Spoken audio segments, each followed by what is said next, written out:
분명 하려던 말이 있었는데 문장 끝에서 멈춥니다. 혀끝까지 올라왔다가 갑자기 안 보입니다. 안경을 찾다가 한참 뒤에 머리 위에서 발견하는 날도 있고 휴대전화를 어디에 두었는지 몰라 방을 2번, 3번 돌아보는 날도 있습니다. 예전에도 이런 일은 있었습니다. 그때는 그냥 웃어넘길 수 있었습니다.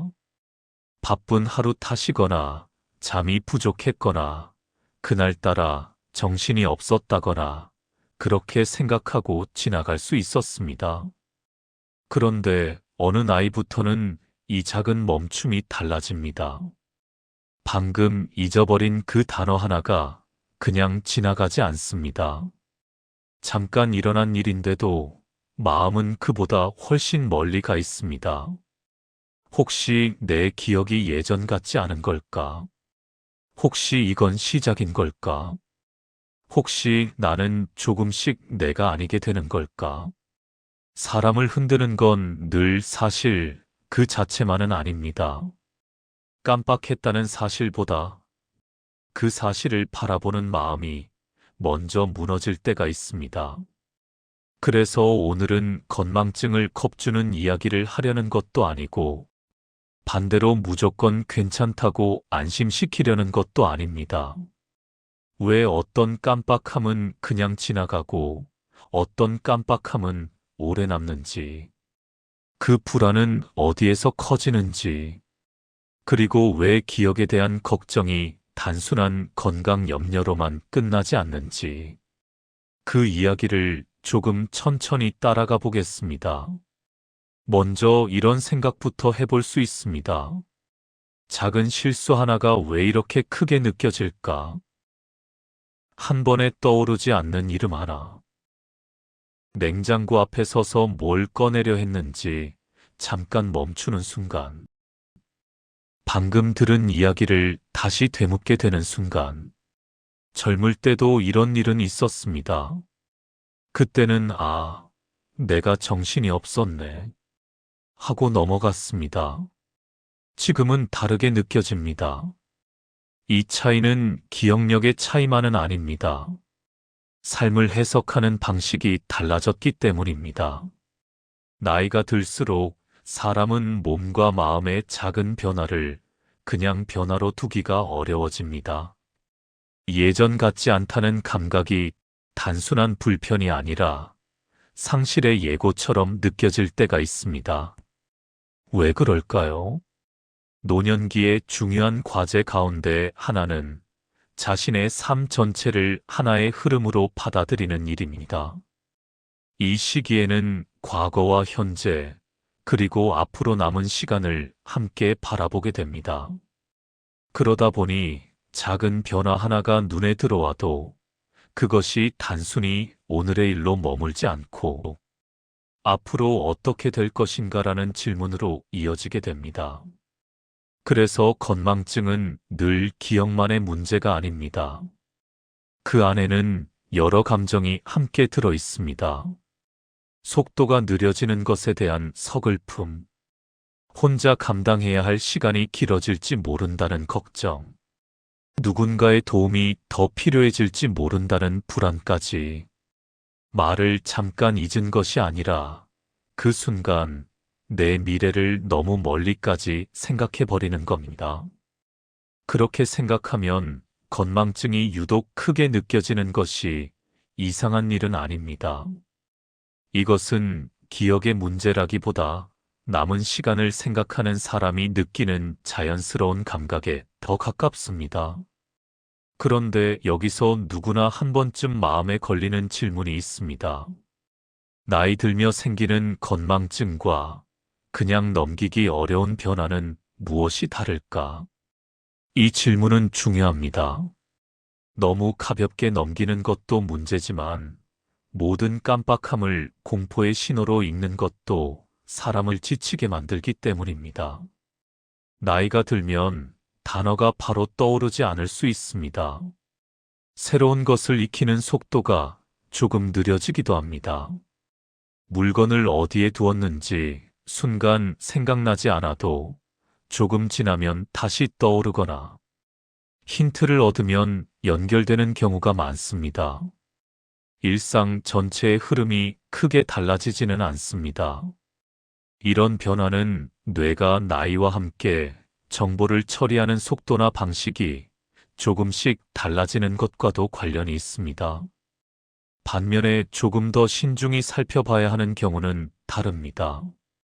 같은 질문을 반복해서 하게 되는 것, 익숙하던 일을 처리하는데 눈에 띄게 어려움이 생기는 것, 시간이나 장소 감각이 자주 흐려지는 것, 이전과 비교해서 판단력이나 일상 기능이 뚜렷하게 달라지는 것.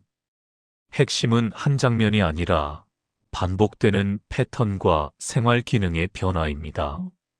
오늘 한 번 단어가 안 떠올랐다는 사실보다 그런 일이 얼마나 자주 반복되는지, 그 변화가 점점 넓어지고 있는지, 생활의 흐름을 실제로 흔들고 있는지, 주변 사람도 같은 변화를 느끼는지가 더 중요합니다. 이 기준이 있어야 불안을 너무 가볍게 밀어내지도 않고 반대로 모든 순간을 공포로 키우지도 않게 됩니다.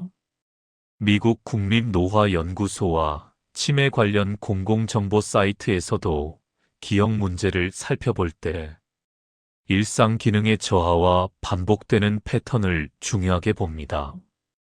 단순히 가끔 깜빡하는 것과 생활이 실제로 흔들리는 것은 다르게 보는 것입니다. 그런데 여기서 마음은 또 한 번 사람을 속입니다. 이상하게도 불안할수록 더 기억이 안 날 때가 있습니다.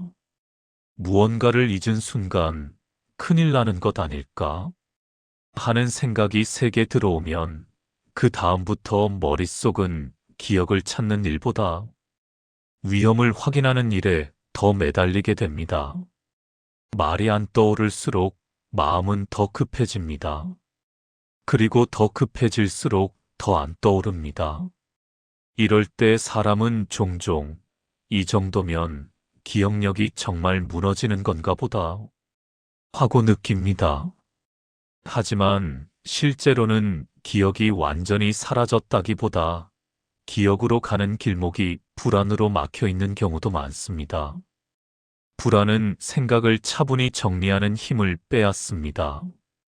주의를 한 곳에 오래 머물게 하기보다 계속 위험 신호 쪽으로 끌고 갑니다. 그래서 평소엔 떠오를 것이 그 순간에는 더 멀게 느껴질 수 있습니다. 불안이 주의 조절과 작업 기억 수행에 영향을 줄 수 있다는 연구 흐름도 오래전부터 이어져 왔습니다. 위협이나 불안에 처한 상황에서는 인지 자원이 그쪽으로 쏠리기 때문에 기억을 꺼내거나 집중하는 일이 더 어려워질 수 있다는 뜻입니다. 그래서 어떤 날은 실제 변화보다 그 변화를 바라보는 공포가 기억을 더 흐리게 만들기도 합니다. 이 말은 걱정은 다 착각이다 라는 뜻이 아닙니다. 반대로 걱정이 들었으니 이미 큰 문제다 라는 뜻도 아닙니다. 사람의 마음이 얼마나 쉽게 자신의 두려움을 증거처럼 오해하는지 바로 그 장면에 더 가깝습니다. 이쯤에서 조금 더 깊은 곳으로 들어가 보겠습니다. 사실 더 무서운 것은 기억력 저하 그 자체만이 아닙니다. 사람들이 정말 두려워하는 것은 무엇일까요? 대개는 이름 하나를 잊는 일이 아닙니다. 메모가 늘어나는 일도 아닙니다. 내면의 깊은 곳을 들여다보면 아마 이런 마음들이 존재하고 있을지 모릅니다. 내가 나를 돌보지 못하게 될까봐, 익숙하던 판단을 못 믿게 될까봐, 사랑하는 사람 앞에서 자꾸 작아질까봐, 내 삶의 주도권을 잃게 될까봐 두려운 마음이 있습니다. 그래서 건망증은 기억의 문제가 아니라 존엄의 문제처럼 느껴질 때가 있습니다. 내가 예전의 나와 같지 않다는 감각은 생각보다 훨씬 큰 상실감을 부릅니다. 그 감각이 쌓이면 사람은 단순한 깜빡함에도 과하게 놀라고 자기 자신을 더 자주 시험하게 됩니다. 이름이 바로 떠오르지 않으면 속으로 점수를 매기고 어제보다 오늘이 더 나쁜지 자꾸 확인하고 괜찮았던 하루보다 흔들린 한순간을 더 오래 붙잡습니다. 이런 자기 감시가 시작되면 기억의 문제가 아니라 기억을 감시하는 삶이 시작됩니다. 그리고 그 삶은 사람을 지치게 합니다. 여기서 잠깐 한 가지 짚고 넘어가고 싶은 것이 있습니다. 건강에 대한 불안은 매우 자연스러운 감정입니다. 하지만 그 불안이 어떻게 작동하는지를 알면 건강을 챙기는 것과 건강에 매이는 것 사이의 차이를 조금 더 선명하게 볼 수 있게 됩니다. 건망증은 그 첫 번째 사례이기도 합니다. 몸과 마음의 변화를 무시하는 것이 아니라 그 변화를 어떤 눈으로 읽을 것인가. 그것이 이 시리즈 전체를 관통하는 질문이기도 합니다. 여기서 놓치기 쉬운 것이 하나 있습니다. 기억은 늘 머릿속에서만 일어나는 일이 아닙니다. 수면, 피로, 긴장, 우울, 외로움, 반복되는 걱정과 얽혀 움직입니다. 그래서 어떤 사람의 기억이 예전 같지 않다는 말 속에는 정말인지 변화가 포함될 수도 있지만 한동안 잠을 설쳤던 시간, 혼자 있는 시간이 길어진 생활, 마음이 쉬지 못한 상태가 함께 들어있을 수도 있습니다. 그런데 여기서 중요한 사실이 하나 있습니다. 기억이 예전 같지 않은 것 같다는 느낌이 반드시 실제로 기억력이 나빠졌다는 뜻은 아닐 수 있습니다. 실제로 연구들을 보면 이 느낌은 기억 기능의 변화보다 우울하거나 불안한 마음 상태와 더 깊이 연결되어 있는 경우가 많습니다. 다시 말해, 마음이 지쳐 있거나 오래 걱정을 안고 살아왔을 때 기억이 실제로 나빠진 것처럼 느껴질 수 있다는 겁니다. 이게 왜 중요할까요? 기억력이 예전 같지 않다고 느낄 때 사람은 보통 뇌 쪽만 살펴보려고 합니다. 그런데 그 전에 먼저 물어볼 것이 있습니다. 요즘 잠은 잘 자고 있는지, 마음속에 오래 묵혀온 걱정이 있지는 않은지, 혼자 있는 시간이 너무 길어진 건 아닌지, 혼자 있는 시간이 길어지면 생각이 커집니다. 검토하고 판단하기보다 불안한 방향으로 계속 확대되기 쉽습니다. 그리고 그 확대된 생각이 나는 이제 기억력이 문제구나라는 결론으로 빠르게 굳어지기도 합니다. 물론 모든 것을 그냥 마음 탓으로 넘겨서는 안 됩니다. 실제로 살펴봐야 할 변화는 살펴봐야 합니다. 하지만 기억이 흔들리는 것 같을 때 뇌 하나만 들여다보기 전에 내 몸이 얼마나 쉬었는지, 내 마음이 얼마나 무거웠는지, 내 하루가 얼마나 외로웠는지를 먼저 살펴보는 것. 그것이 자기 자신을 훨씬 더 정확하게 읽는 방법입니다. 이쯤에서 사람은 두 갈래로 흔들립니다. 한쪽에서는 괜찮겠지. 나이 들면 다 이런 거지. 하고 넘기고 싶어집니다. 다른 한쪽에서는 이 정도면 분명 문제가 있는 것 같다. 는 생각이 점점 커집니다. 그런데 둘 다 마음을 거칠게 다루는 방식일 수 있습니다.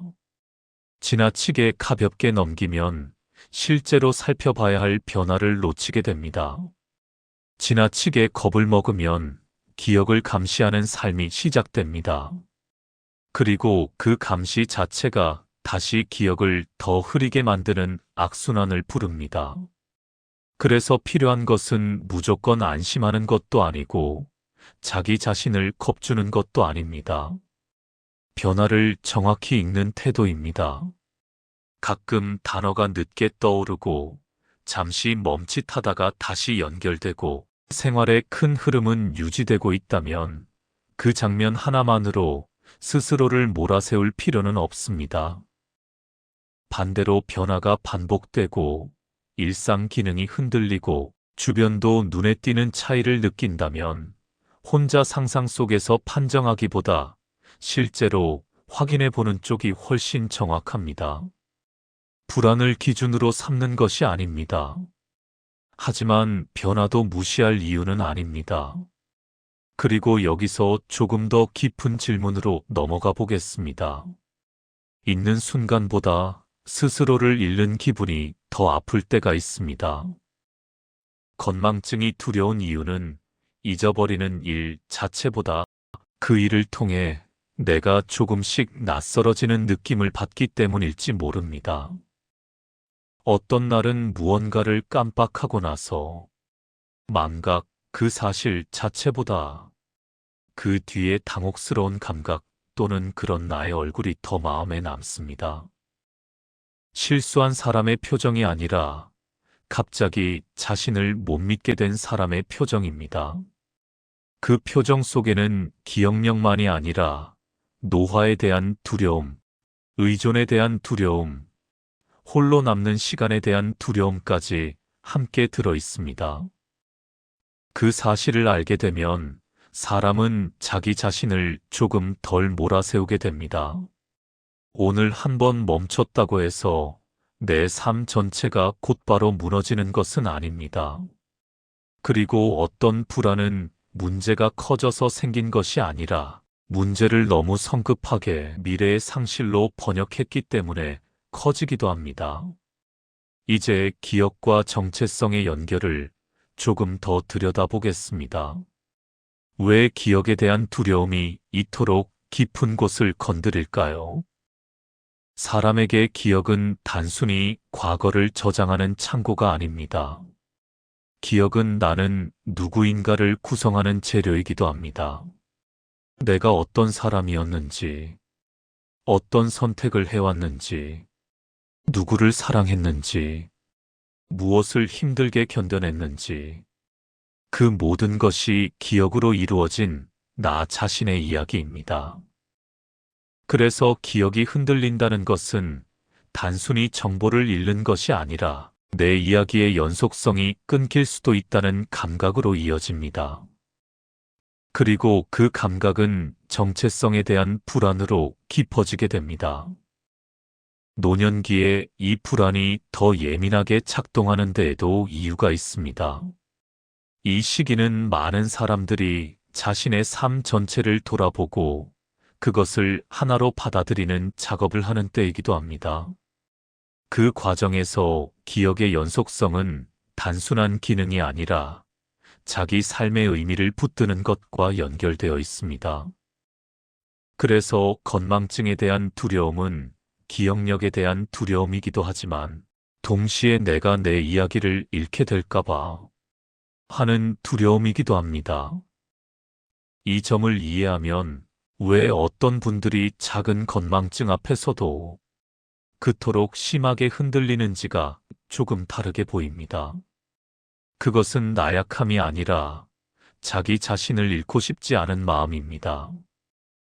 문학 속에서도 이러한 장면은 자주 등장합니다. 셰익스피어의 희곡 리어왕에서는 모든 것을 잃어가던 리어가 결국 나는 누구인가? 라는 질문 앞에 서게 됩니다. 왕좌를 잃고 권위를 잃고 자신을 둘러싸고 있던 많은 것들이 사라진 뒤에 남는 질문은 무엇을 잃었는가? 가 아니라 나는 누구인가? 였습니다. 기억이 흔들릴 때 우리 마음속에서도 비슷한 질문이 일어납니다. 이름 하나를 잊었을 때 그 두려움의 뿌리에는 내가 나인 것을 어떻게 붙들 수 있을까? 하는 오래된 물음이 숨어 있을 수 있습니다. 신경숙의 소설 엄마를 부탁해 에도 이 질문이 조용히 흐릅니다. 서울역에서 실종된 어머니를 찾아 헤매는 가족들의 이야기를 따라가다 보면 잃어버린 것은 어머니의 위치만이 아니라 그동안 가족들이 다 알지 못했던 한 사람의 삶 전체였다는 사실이 드러납니다. 그 소설이 오래 마음에 남는 이유는 단지 이별의 슬픔 때문만은 아닐 겁니다. 기억이 사라진다는 것이 한 사람의 이야기가 사라진다는 것과 얼마나 깊이 연결되어 있는지를 보여주기 때문입니다. 그래서 건망증이 두려운 것은 단순히 실수가 늘어나는 것에 대한 불편이 아닙니다. 내가 지금까지 살아온 이야기, 내가 사랑했던 것들, 내가 견뎌온 시간들이 조금씩 흐릿해질 수 있다는 감각. 그 감각 앞에서 마음이 먼저 흔들리는 것입니다. 이 지점에서는 또 다른 함정도 생깁니다. 나는 괜찮은가? 하고 스스로를 계속 평가하게 되는 것입니다. 기억에 불안을 느끼기 시작하면 사람은 스스로를 자꾸 시험하게 됩니다. 방금 그 말이 바로 떠올랐으니 괜찮은 걸까? 오늘 이름을 2번이나 잊었으니 안 좋은 걸까? 어제보다 오늘이 더 나빠진 건 아닐까? 이 자기 평가는 불안을 줄이기 위한 시도처럼 보이지만 실제로는 불안을 키우는 방향으로 작동하는 경우가 많습니다. 기억은 원래 일정하지 않습니다. 컨디션에 따라 달라지고 피로에 따라 달라지고 관심도에 따라서도 달라집니다. 어떤 날은 잘 떠오르고 어떤 날은 잘 안 떠오릅니다. 이것은 매우 정상적인 변동입니다. 그런데 매일 자기 기억을 검사하기 시작하면 이 자연스러운 변동이 전부 비교의 대상이 됩니다. 조금 안 떠오른 날은 더 나빠졌다. 로 읽히고 잘 떠오른 날도 오늘만 그런 걸 수도 있다. 는 불안으로 이어집니다. 그 감시가 쌓이면 사람은 자기 기억에 대한 신뢰를 스스로 갉아먹게 됩니다. 이름이 잘 떠올라도 오늘따라 운이 좋았던 건 아닐까? 하고 의심하고 중요한 일을 잘 처리해도 이게 언제까지 가능할까? 라는 생각이 따라옵니다.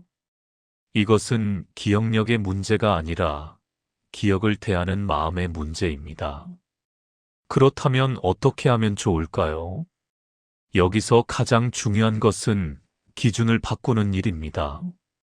오늘은 중요한 일을 깜빡하지는 않았는지, 기억이 나지 않아 곤란한 일은 없었는지가 아니라 나의 일상과 관계가 전반적으로 잘 유지되고 있는가를 보는 것입니다. 오늘 이름 하나를 잊어버렸더라도 약속을 지키고 밥을 챙겨 먹고 대화를 이어가고 하고 싶은 일을 했다면 그 하루는 흔들린 하루가 아닙니다. 반대로 생활의 흐름이 달라지기 시작했다면 혼자서 결론을 내리기 전에 작은 변화라 할지라도 주변에 신뢰할 수 있는 누군가와 공유하고 상의하거나 필요하다면 전문가와의 상담을 받아보는 것이 안전한 방법입니다. 불안 속에서 혼자 상상하는 것보다 실제로 확인하는 것이 언제나 훨씬 덜 무섭습니다. 그리고 실제로 걱정했던 것보다 건강한 상태라는 것을 확인하게 되는 경우도 많습니다. 기억에 대해 스스로에게 너무 자주, 너무 가혹하게 묻지 않아도 됩니다. 그 시험에서 완벽한 점수를 받아야 하는 것은 아니기 때문입니다. 이제 마지막으로 꼭 강조하고 싶은 한 가지를 말씀드리겠습니다. 있는 것과 잃는 것은 다릅니다. 건망증이 두려운 이유는 잊어버리는 일 그 자체가 아닐 때가 많습니다. 그 두려움의 중심에는 잃는 것에 대한 두려움이 있습니다. 나를 잃을까봐, 내 삶의 흐름을 잃을까봐, 사람들 앞에서 나답지 않게 될까봐, 사랑하는 것들로부터 멀어질까봐. 그런데 여기서 한 가지는 기억해 둘 수 있으면 좋겠습니다. 잊는 것은 하나의 기능입니다. 잃는 것은 훨씬 더 천천히, 훨씬 더 여러 겹으로 일어납니다. 그리고 사람이 자기 자신을 잃지 않는다는 것은 완벽한 기억력을 유지하는 것과 같은 말이 아닙니다. 자신의 경험을 이야기할 수 있는 것, 자신이 소중히 여기는 것들을 여전히 소중히 여기는 것, 오늘도 누군가와 연결되어 있다는 것, 그것이 자기 자신을 붙드는 방식입니다. 이름 하나를 잊었다고 해서 그것들이 사라지는 것은 아닙니다. 이제 이야기를 맺어보겠습니다. 나이 들수록 두려운 것은 기억 하나를 놓치는 일이 아니라 혹시 내가 나를 잃어버리는 쪽으로 가고 있는 건 아닐까 하는 마음일 때가 많습니다. 그래서 건망증을 이야기할 때 우리에게 필요한 것은 단순한 안심도 아니고 자극적인 경고도 아닙니다. 무엇이 자연스러운 변화인지, 어떤 변화는 더 살펴봐야 하는지, 그리고 왜 마음이 사실보다 먼저 무너지는지를 아는 일입니다. 있는 일이 생겼을 때 곧바로 나를 의심하는 대신 조금 더 천천히 보아도 되는 순간이 있습니다. 그리고 정말 살펴봐야 할 변화라면 혼자 겁먹는 상상보다 정확히 확인하는 쪽이 훨씬 덜 외롭습니다. 오늘 이 이야기에서 전하고 싶었던 것은 건강에 대한 걱정을 없애는 법이 아닙니다. 건강을 걱정하는 마음이 어디에서 오는지를 보는 것, 그 마음을 조금 덜 무겁게 들 수 있게 되는 것, 그것이 더 오래 자신을 더 잘 돌보는 방식에 가깝습니다. 앞으로 이어지는 시리즈에서 건강에 대한 불안에 대해 더 다양한 이야기를 이어가 보면서 노년기 몸과 마음의 변화가 만나는 지점들을 계속 함께 살펴보려고 합니다. 오늘도 이 자리에 함께 해주셔서 감사합니다. 지금까지 시니어 마음은 골든이었습니다.